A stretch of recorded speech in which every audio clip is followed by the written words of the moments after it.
Well, hello, I'm Dr. Michael Charlton, a hepatologist at Intermountain Medical Center and Intermountain Healthcare. And we're here today at NASH-TAG 2018. I'm here with one of our most famous patients and a patient advocate, Mr. Wayne Eskridge, who has had fatty liver disease himself. So I'm going to ask you, Wayne, firstly, thank you for coming today, and thank you for coming to the meeting.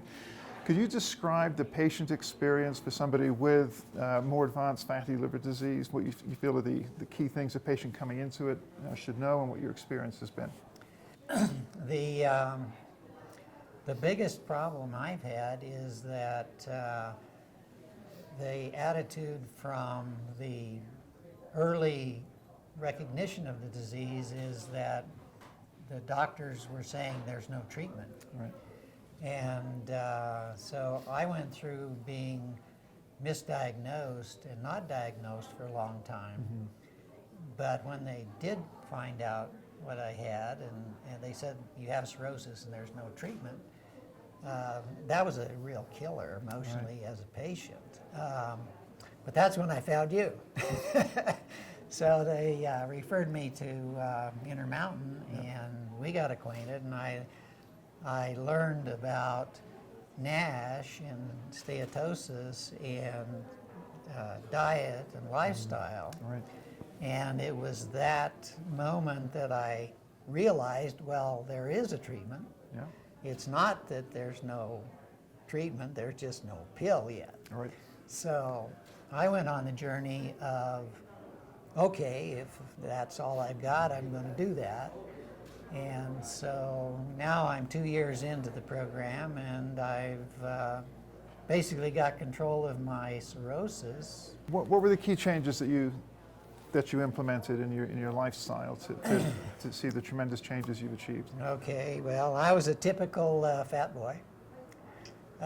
Standard American diet, lots of French fries and steak and potatoes and lots of sweet things and cinnamon buns and all that good stuff, and I really liked it.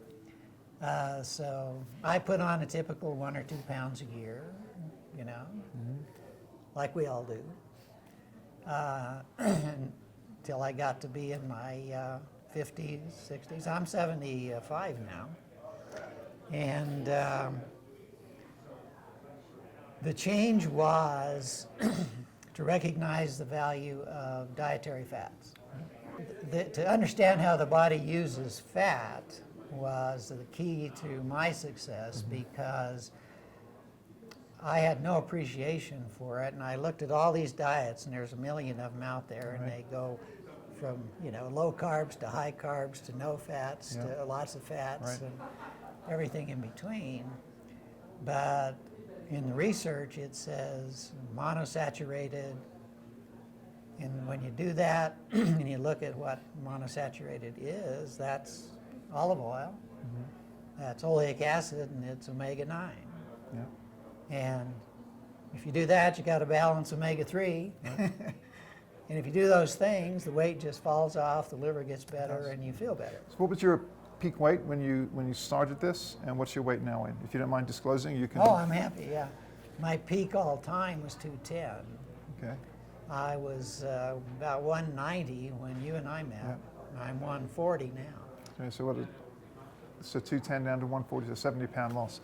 If you had to put it on a scale of difficulty, so 1 is learning how to operate a smartphone. It looks like the whole of the world is able to do that.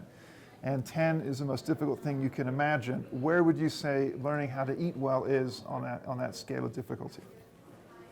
I had the experience, like most of us, that I tried various diets through my life, and they were complete failures. I know I yo-yoed.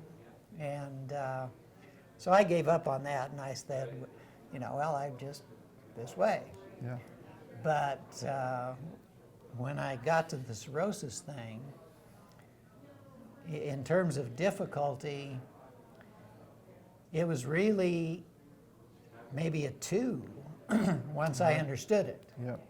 But the hard part was, okay, you know, when you say change of lifestyle, what does that mean? Yeah. You know, if you understand the consequences and significance of the diet composition, it's not hard to find plenty to eat. Right, sure. And it tastes great. And it tastes great. Yeah, you feel good. I mean, you can learn how Yeah. to appreciate a low-salt diet. You know, So- that was one of the hard things. Two last things. So one is, if it's a 2, like he gave it a 2 or 3, Yeah, too. why doesn't everyone do it? That's a hard question because it seems like it's so obvious, and I think it's because they think of it as a diet. All right, I think that people imagine their experiences with diets and they try to do it as a diet. all right, And so they think of it in terms of, well, I'm going to do this for 3 months and then I'll feel better. yeah, But, you know, and that they can go back. You know, they have this notion that they can go back to where they were. Right. And until you can change the mindset, you can't get on the journey. So maybe changing the mindset is a 9 or a 10. Even if Changing the diet is- mindset is the trick. Right, You've got to actually realize that Yeah. this is an actual all right. life-changing thing. And, you know, at Intermountain, we're all about population health, prevention, and discovery as well. Not every center is like that. You had experience with multiple providers, you said, before you arrived at Yes. Intermountain. What was different, would you say, about Intermountain? Everything. Before I got to Intermountain, first of all, I had a biopsy which had fibrosis in it, but it was read as no disease. All right, So I was sent on my way with active fibrosis, but told I didn't. When I got to beginning to have symptoms, I was diagnosed as hemochromatosis, which I wasn't. yeah. I did 7 liters of phlebotomies, which weren't Yeah. necessary. One way to lose weight briefly. Yeah, briefly. And the only word I got about lifestyle was, well, we have no treatment, but maybe you could lose some weight. All right, So at Intermountain, I remember distinctly, you know, it was interesting because you actually sat down and you talked to me about lifestyle. You talked to me about losing weight. And you didn't put it as there's no, you know, there's no treatment. You talked to me about specifically how much olive oil I needed to take. And, you know, that was the single piece of information that set me on learning enough to understand what that really meant. now you have not just learned yourself, you've formed the Fatty Liver Foundation. Let's Yes. try and amplify and disseminate this knowledge. Can you tell us a little bit in closing about the Fatty Liver Foundation? Yes.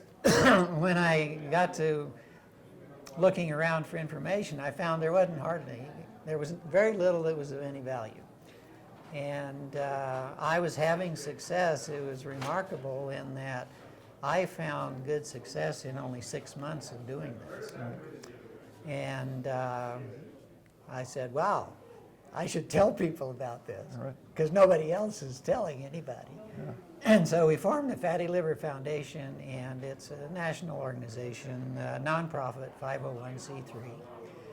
And our goal is to educate the patients and the doctors about the importance of the messages that they give, and to convince people that this is a serious thing because, you know, the epidemic of obesity is just crushing this country. Very good. Well, thank you for your hard work, for your advocacy. I look forward to seeing the epidemic recede or at least slow its pace in part. With your Indeed, we work. hope to do our part. Right. Well, thank you, Wayne.